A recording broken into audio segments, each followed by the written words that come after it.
So the Geek Speak show here at Silver Scream Festival, the first one. Hopefully it turns out to be an annual event. With me is, introduce yourself.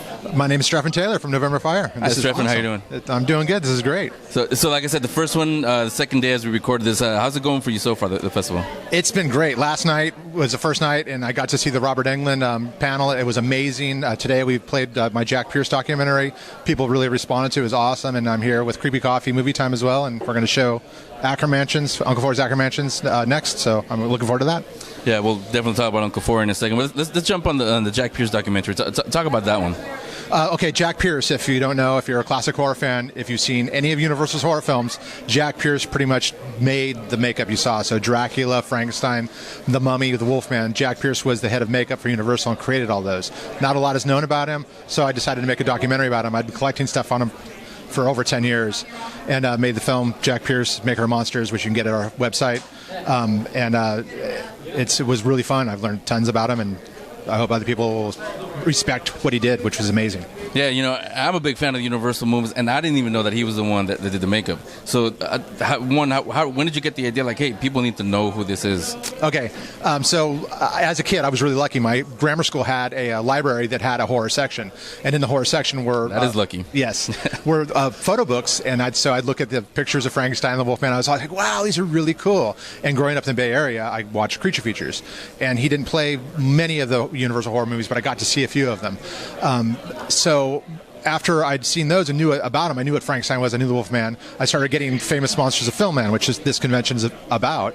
And as a kid, that was in those pages I found that Jack Pierce was the creator of all these classic makeups. So from there, I was like, wow, this guy's really cool.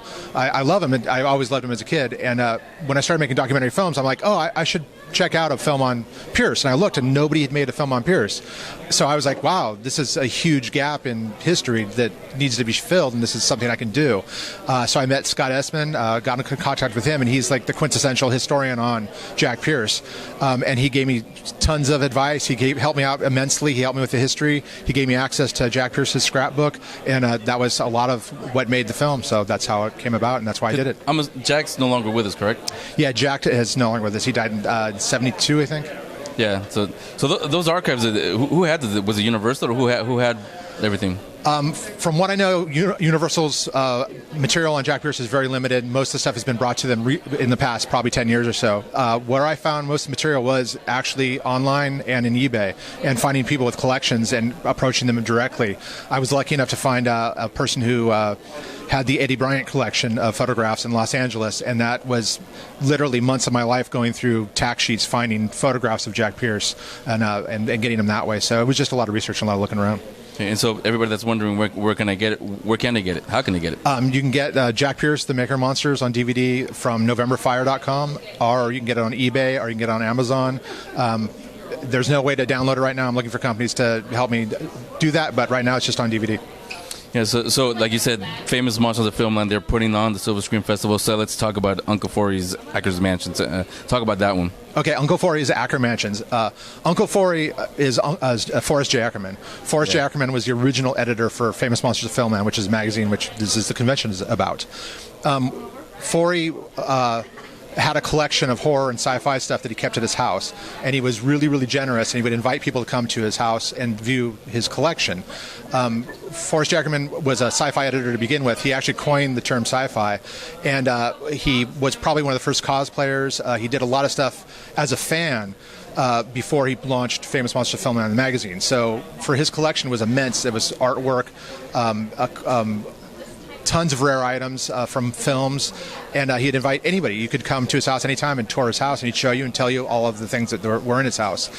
He had 3 houses. His first house he had to move out of because he got too much stuff. The second house is what almost everybody remembers, and then the third house is where he passed away, and it was the last house he was in, and the collection was way smaller. So Uncle Forey's Acker Mansion, the film, gets you a tour of all 3 houses. And I focus mostly on the second house, which is what everybody's going to remember, and that's the one that most people went to. And that's the documentary they're showing in just a few minutes. Yeah, and that's why they call him Uncle Forey, because I've heard those stories before. Obviously, I never met him, I wasn't there, but he would let literally anybody into the house and say, "Hey, look, here's my collection." That's what people loved about him so much. Yeah, I mean, to a fault. I mean, his wife would say, "Why do you do that? People steal from you." And he's like, "Look, it's theirs too, in a way." Yeah. He seemed to be really I mean, when we were starting to do the film and talking to people about the material, a lot of them said, I would come in his house and he'd say, hey, I'm going to go to bed. You just go ahead and look around yourself. Or afterwards say, hey, you want to go to lunch? You know, so very personable, very loving. And like you said, he was probably the first fan of this material. Yeah, which, jumping on that, it's too bad that he's not here to see this happen, which has his magazine's name on it, the Silver Screen Festival. So, everybody who is here, let's make him proud. Want to talk about Back to SpaceCon, because I was mentioning to your wife before we started the interview. I'm good friends with Rod Roddenberry, and he featured some of the Back to SpaceCon in Trek Nation. Yes. So talk about that one. I'm glad you're a friend with them. Yeah, they came to us for the footage that we have from Back to SpaceCon. Back to SpaceCon is a documentary on the early sci-fi conventions in the Bay Area, which were all Star Trek. So we interviewed all the people that were involved with those early conventions, and also like the Star trading posts and stuff, like the Star Trek trading posts that opened in Berkeley, which was like one of the first actual sci-fi stores that's all they sold. Before that, that didn't exist. But I did a documentary on Bob Wilkins, who was a local horror host in the Bay Area, and when I did that, we had access to a lot of the footage he had done, and he had actually gone to those conventions early on and filmed it all in 16 millimeters. So we had access to that. That's what we based the film around, so that we had all this very, very unique footage from 1970s early Star Trek conventions. So when Roddenberry did the documentary, he came to us because they didn't have that stuff, and we did. And that's all because of Bob Wilkins. Yeah, and that one's called Back to SpaceCon, and then you can find it on the same website. Same website, NovemberFire.com, eBay, and Amazon. So as I'm assuming you're a horror film fan? Yes, huge. This is the first one, like I said. There's a few other ones, but to me, I'm from the Bay Area. We seem to be lacking some here in horror film festivals. I'm glad we're starting this.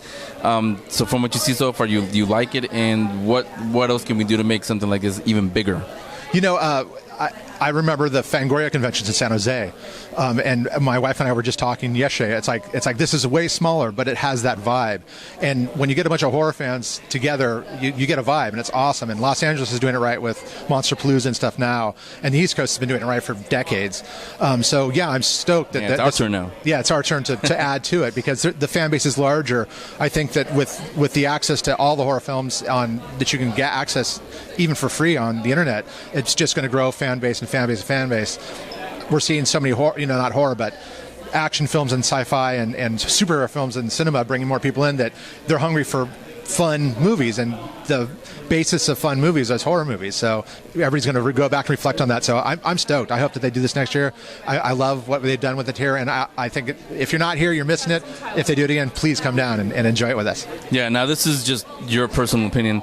Horror I've seen not so horror filled lately. It's more gore, it's more just the jump scares. It's getting away from like the classic horrors. How do you see the horror genre now? I've like I said, when I grew up, I liked the classic horror films. Later on in the 80s, all that stuff I love. In fact, I have to do a panel today on tomorrow on Maniac Cop 2. So I'm like, yes, I can't wait to interview William Lustig to do that. So I love that stuff too. And then I loved even some of the new stuff, the torture porn, stuff like that. It takes a little bit to get in, understand it and like it, but I do like that as well. I just think it changes. I don't think that there's, every generation can say, well, that was my favorite film, and every generation is going to say, that's what I grew up on, so that's my favorite. So it's fun to kind of look at what's going on now. I mean, there's a reason they're blockbusters, even some horror films, like the Paranormal Activities and stuff like that. There's a reason they're popular. So let's check it out. So I don't bag on it. I think it's fun. I still enjoy it. So, keep making movies, man. Keep making horror movies. Now, for you, after all these years, we'll finish on a fun one. To this day, what's the one horror film that you just can't watch without the lights on? It's not a horror film. What is it? It's Bad Lieutenant. What is it? Bad Lieutenant with Harvey Keitel. Yeah. Horror movies, I have never... My dad took me to see The Exorcist in 72, so I was like 5 or 6 years old. There's people throwing up in the lobby. Horror movies don't scare me at all. I love them. They're great. But The Bad Lieutenant, for some reason, I can't even watch it again. It's just brutal. It's a horrible film. Yeah, a lot of people in this audience, Fantastic Four from last year, but that's yeah. So thanks a lot. I hope you're enjoying the Silver Screen Fest, and hopefully we'll see you again next year. Yeah, I hope so too. Thanks.